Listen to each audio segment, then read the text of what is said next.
Que tu sois un expert de l'Ovalie ou un novice de ce sport de brute, cette vidéo est faite pour toi. Je vais t'expliquer ou te rappeler à quoi servent les numéros collés dans le dos des gros nounours qui se bagarrent dans un rectangle vert. Qu'est-ce qu'un flanqueur? À quoi sert le numéro 15, tout seul loin du ballon? Les réponses sont dans cette vidéo. Bonne vidéo. Au rugby, on distingue deux groupes de joueurs, les avants et les arrières. Si l'on devait caricaturer, les avants sont de gros bonhommes qui préfèrent s'occuper de mettre à terre l'adversaire plutôt que de prendre soin du ballon.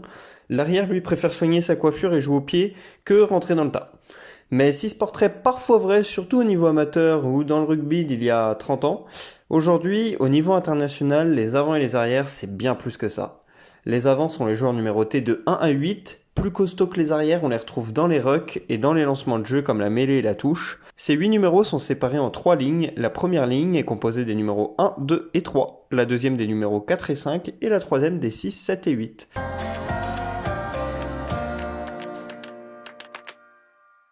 Ces trois joueurs sont les premiers à mettre la tête dans la mêlée. Le numéro 1 et le numéro 3 sont les piliers. Le 1 est le pilier gauche et le 3 est le pilier droit, là où le numéro 2, lui, est en première ligne mais au rôle de talonneur. À ces postes, il ne faut pas être trop grand. Entre 1m70 et 1m80, c'est pas mal, même si aujourd'hui, les joueurs font de plus en plus plus d'1m80. Le rôle de ces trois joueurs est de pousser en mêlée tout en supportant la pression qui s'applique à l'avant et à l'arrière. C'est pour cela qu'il faut être costaud afin de ne pas exploser au contact et surtout face à la pression qui est mise notamment dans la mêlée mais aussi dans les rucks. Winnie Antonio, par exemple, le pilier droit de l'équipe de France, il fait 150 kg. Alors aujourd'hui, c'est exceptionnel, mais ça démontre quand même la masse qu'il faut pour tenir à ses postes. À la mêlée, le talonneur, qui est donc le numéro 2, il tape le ballon du talon afin de le donner à ses coéquipiers qui sont derrière, et donc c'est pour ça qu'il s'appelle le talonneur.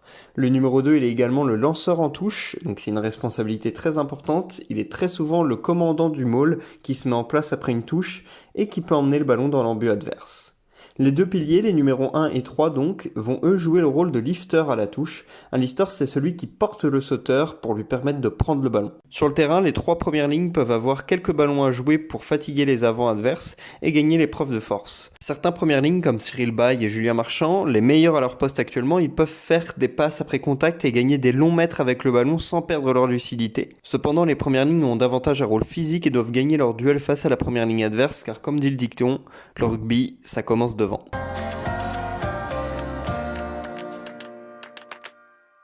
Les numéros 4 et 5 sont souvent les plus grands joueurs de l'équipe, en termes de taille, pas forcément de talent. Les deuxièmes lignes ont deux rôles principaux. En défense, ils doivent plonger tête la première dans les rucks pour essayer de gratter le ballon et le récupérer ou alors récupérer une pénalité. Ce bon vieux Maro Itoje est un spécialiste de l'exercice. Joueur que les Anglais doivent adorer mais qu'on est obligé de détester si on est français. Le deuxième rôle, il est offensif, et le deuxième ligne, il a pour but principal de prendre le ballon à la main et de foncer droit sur son adversaire avec pour seul but le casser en deux. Viser la zone du 9 ou du 10 peut être très intelligent afin de le fatiguer et de le faire perdre sa lucidité. Le deuxième ligne reçoit plus de ballons que la première ligne, car il est souvent plus à l'aise balle en main et aussi un peu plus mobile, parfois même plus puissant. Il est au centre de la mêlée, la colonne vertébrale de celle-ci. Il est également sauteur en touche et peut également faire sauter son partenaire. Le poste de deuxième ligne est un rôle ingrat, un rôle de l'ombre. Jamais homme du match, en tout cas très rarement, mais toujours important, la deuxième ligne déblaye les rucks pour protéger le ballon et la sortie de balle du numéro 9. Whitelock Retallick était considéré comme la meilleure deuxième ligne de l'histoire. Il m'avait impressionné face aux Blancs en 2015 et durant toute la Coupe du Monde d'ailleurs. Il faisait même peur et empêchait complètement le jeu adverse de se mettre en place.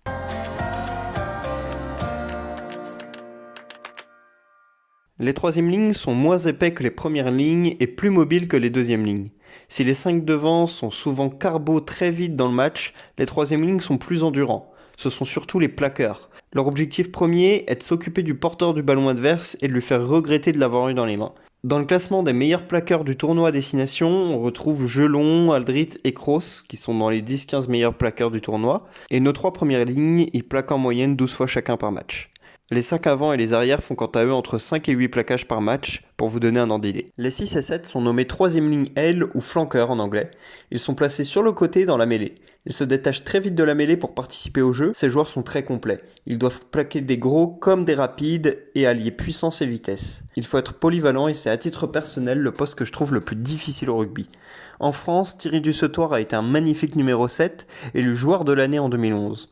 En faisant cette vidéo, j'ai appris qu'il avait le record de plaquage sur un match avec 38 plaquages face aux All Blacks en 2007. C'est une stat que je trouve incroyable. Mais le meilleur flanqueur de l'histoire reste Richie McCaw, 3 fois meilleur joueur du monde et double champion du monde. Le Néo-Zélandais, il a tout gagné. Il était le meilleur pour jouer avec la règle et obtenir des pénalités, c'est un poison pour ses adversaires. Le 8 a un rôle un peu différent. Gros plaqueur, il est celui qui peut lancer le jeu sur une mêlée, même si le numéro 9 le fait souvent. Aldrit, en tout cas, il le fait très bien avec l'équipe de France en partant balle en main avec Dupont à ses côtés. Le numéro 8 est polyvalent et bon dans tous les domaines. Capable de lâcher le ballon quand il faut, de percuter, de plaquer et d'accélérer, il est le profil le plus complet du rugby. Le numéro 8 est moins souvent dans les rucks pour plaquer, gratter ou protéger que les 6 et 7, cependant il a davantage de ballons en attaque.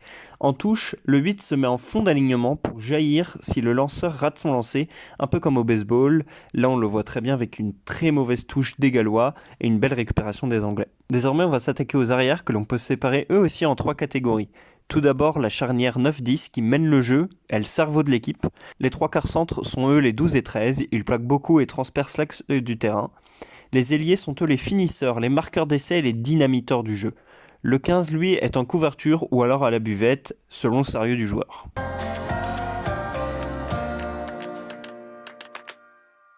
Les numéros 9, demi de mêlée, et numéro 10, demi d'ouverture, sont les joueurs les plus techniques de l'équipe.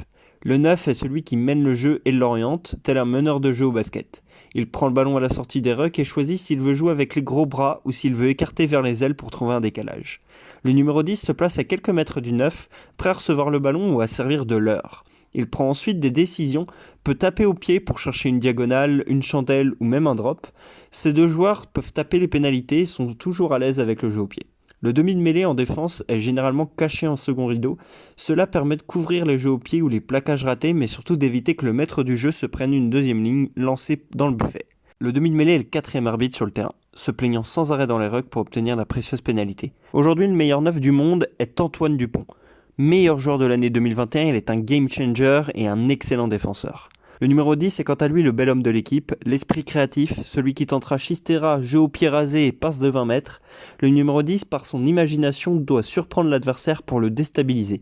Il peut aussi déstabiliser sa propre équipe, comme le fait si bien Finn Russell. Deux des numéros 10 les plus célèbres sont bien sûr Johnny Wilkinson et Dan Carter, les stars de l'équipe d'Angleterre et de Nouvelle-Zélande.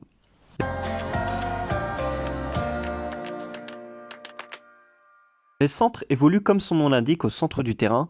Ils doivent être complémentaires en vitesse, percussion, technique et puissance. En France, dans l'idéal, on a un Vakatawa surpuissant avec un Fico plus mobile et technique. En attaque, ils doivent déstabiliser l'adversaire par leur course. Leur feinte, pouvant faire des passes sautées ou croisées, ils sont à l'aise balle en main et peuvent dépanner en demi de mêlée le temps que le 9 se remette d'un plaquage trop appuyé du flanqueur adverse. En défense, ils doivent contenir les combinaisons des centres et ailiers adverses.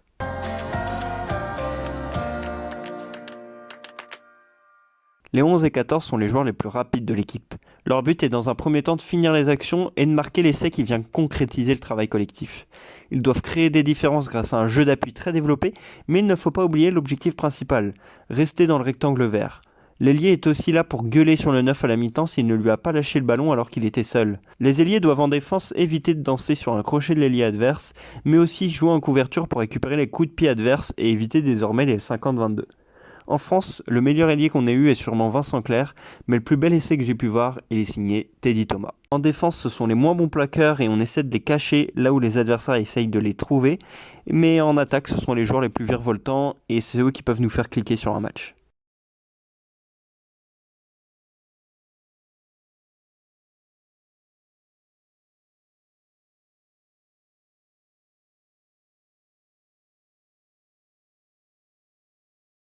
En arrière, on le voit que très peu finalement, sauf s'il bute comme le fait Jaminet chez les Bleus. Le poste d'arrière est équivalent à celui du gardien de but, qui peut passer de héros à 0 en quelques secondes.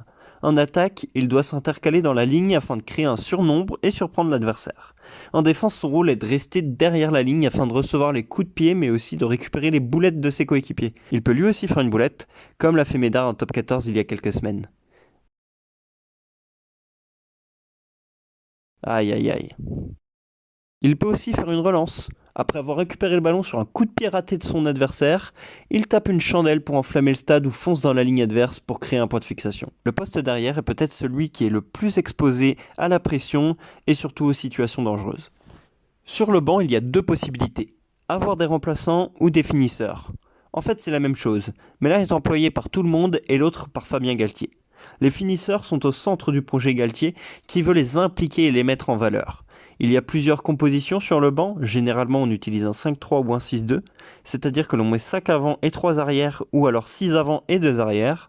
Au rugby, 8 changements sont possibles. Les premières lignes sortent en premier car moins endurants, les arrières font souvent tout le match, ou presque, car leur poste est moins traumatisant que les avants et davantage sur l'endurance.